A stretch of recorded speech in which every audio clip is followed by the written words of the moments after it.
करता परमात्मा पूर्ण ब्रह्म, सर्व सृष्टि रचनहार कबीर परमेश्वर जी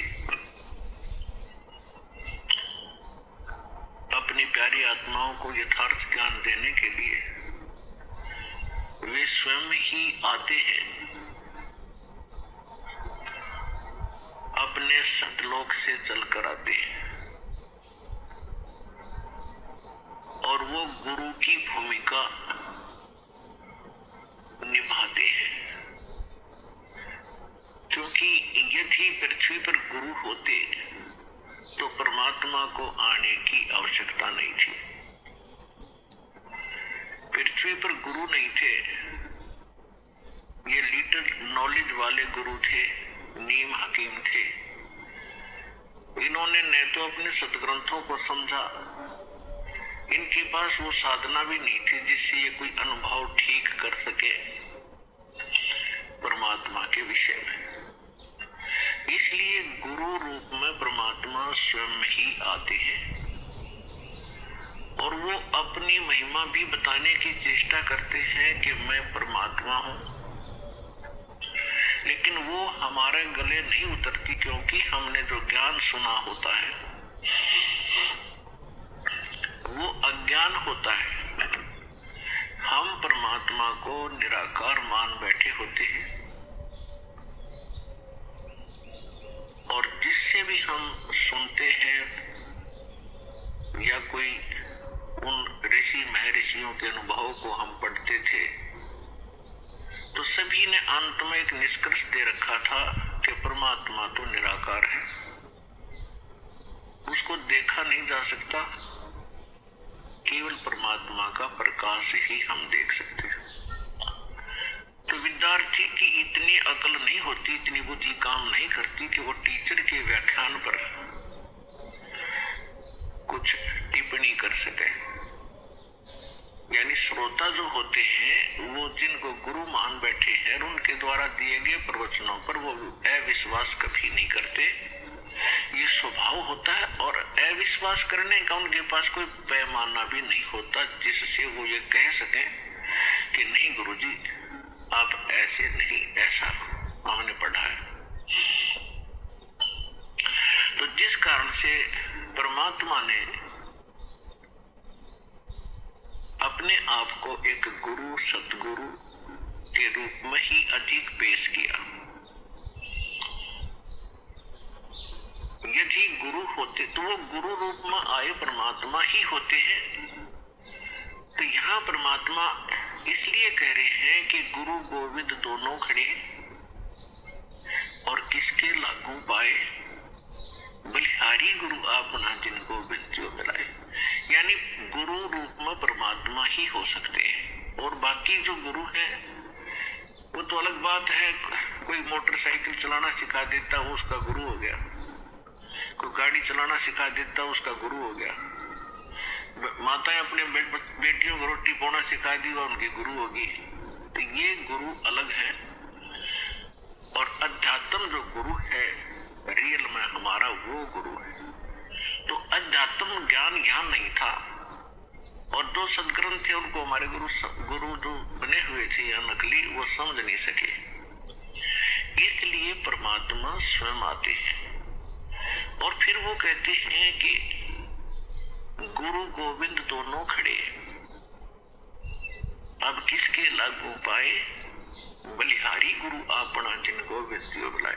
तो वो कहते हैं गुरु को, गोविंद को छोड़कर हम गुरु को ही महत्व देंगे। तो गुरु परमात्मा ही हो सकते हैं, बाकी गुरु सभी अपने अपने सत्र के हैं, वो उनका अलग काम है। और जो अध्यात्म मार्ग में ज्ञान दे रहे हैं वो गुरु है ही नहीं, वो तो नकली हैं सारे। क्योंकि परमात्मा जो ज्ञान देता है, परमात्मा ने ज्ञान दिया वेदों का, परमात्मा ने ज्ञान दिया गीता का। यानी गीता में जो ज्ञान है वो परमात्मा वाला ही है जो परमेश्वर ने इस ब्रह्म के अंदर फीड किया था और वो वेद जो के तो बाहर निकले थे। उसके बाद गीता जी के अंदर जो इसने ज्ञान दिया है ब्रह्म ने, ज्योत स्वरूपी निरंजन ने, श्री कृष्ण जी में प्रवेश करके इस काल ने जो ज्ञान दिया उसमें अधिकतर वेदों वाला ही ज्ञान है जो गॉड गिवन है, परमात्मा ने इसको दिया था। उसने कुछ अपनी अटकल इसमें साथ जोड़ी है, तो वो हमारे काम की नहीं है। बहुत सी ऐसी गीता जी के अंदर बहुत सा दो तरफा ज्ञान है, जो वेदों से मेल खाता है गीता का ज्ञान वो ओके है, श्रेष्ठ है, और 90% गीता का ज्ञान वेदों से मेल खाता है। तो कहने का भाव ये है कि जो गुरु है वो आज तक ना वेदों को समझ सके, ना गीता को समझ सके, हमारे जो धर्म गुरु थे, और न ही पवित्र इन पुराणों को समझ सके। तो इस कारण से परमात्मा स्वयं आते हैं और वो ही गुरु होते हैं, और जो गुरु है ही नहीं, नाम बेशक गुरु का उन्होंने रखा हुआ, और हमने बेशक उनको गुरु मान रखा है, वो गुरु नहीं थे। तो यहाँ परमात्मा ही आकर हमें ज्ञान बता रहे हैं। सतगुरु के उपदेश का लाया एक विचारे, जय सतगुरु मिलते नहीं तो जाते नरक द्वार। नरक द्वार में दूत सब करते खिंचातान, उनसे कबू ना छूटते फिर फिरते चारों खान। कबीर चार खानी में भरमते कबू न लगते पार, सो फेरा सब मिट गया मेरे सतगुरु के उपकार।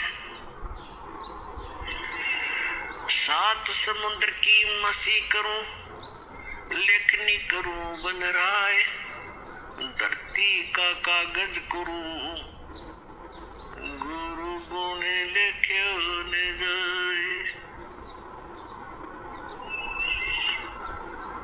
कबीर राम कृष्ण से कौन बड़ो, उन्हों भी गुरु कीन, तीन लोक के वे धनी, गुरु अग अधीन। परमात्मा ने अध्यात्म मार्ग के अंदर प्रथम जो कड़ी है वो गुरु बताया है, और गुरु के बिना जो साधना करते हैं, मनमुखी साधना करते हैं, वो साधना नहीं है, उनका व्यर्थ प्रयत्न है। इसलिए गुरु बिन माला फेरते, गुरु बिन देते दान,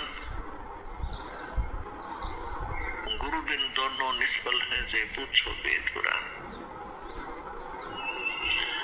गर्भ योगेश्वर गुरु बिना, लाग्या हर की सेव, कहे कबीर बैकुंठ से वो फेर दिया सुखदेव।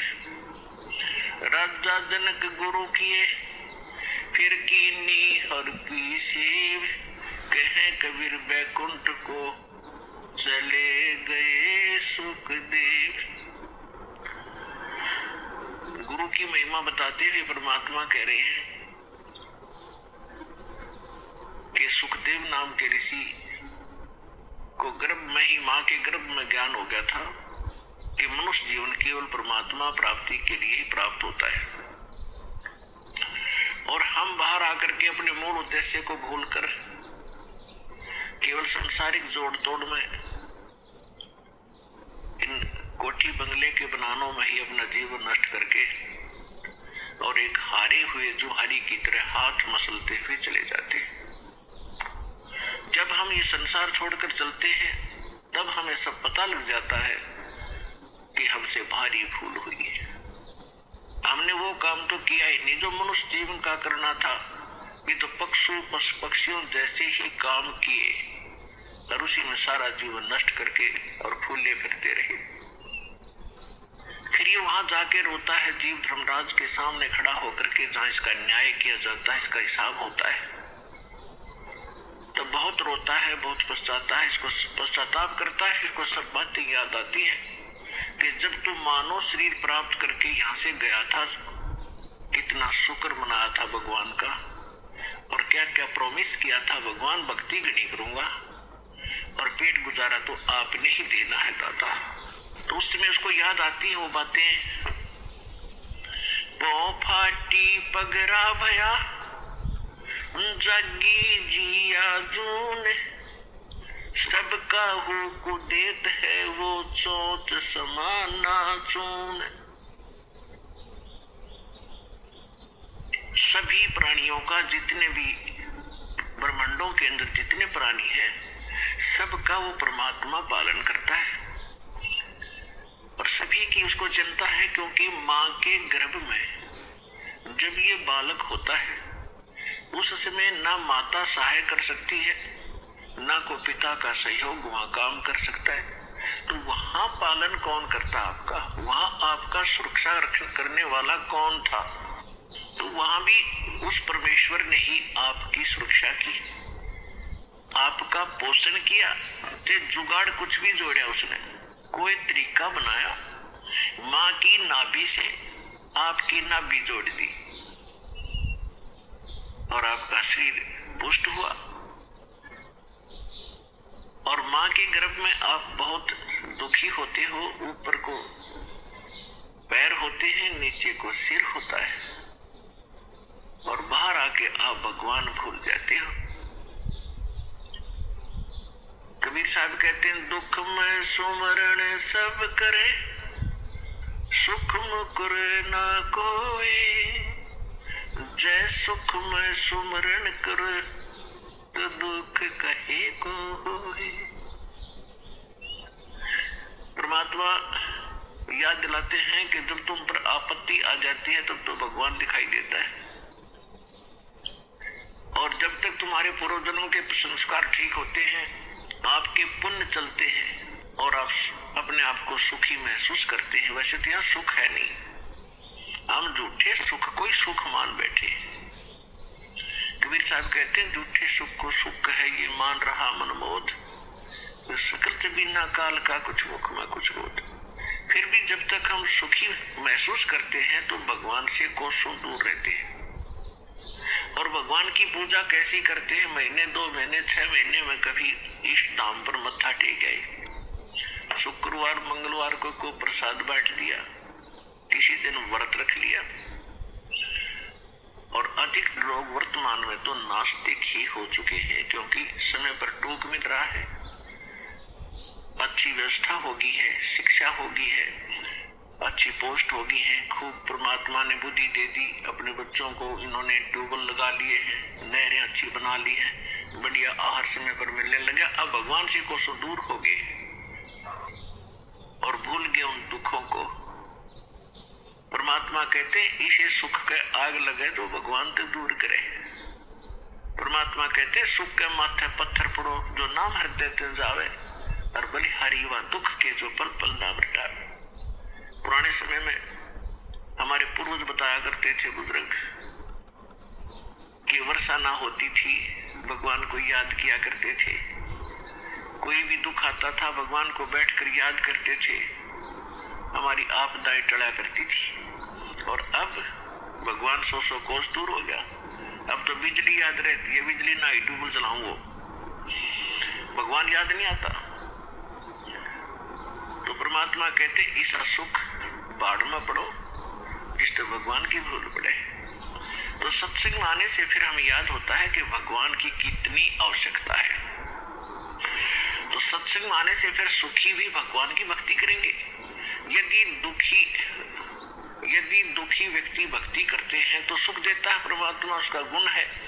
और यदि सुखमय ही भक्ति करते रहे तो दुख ना हो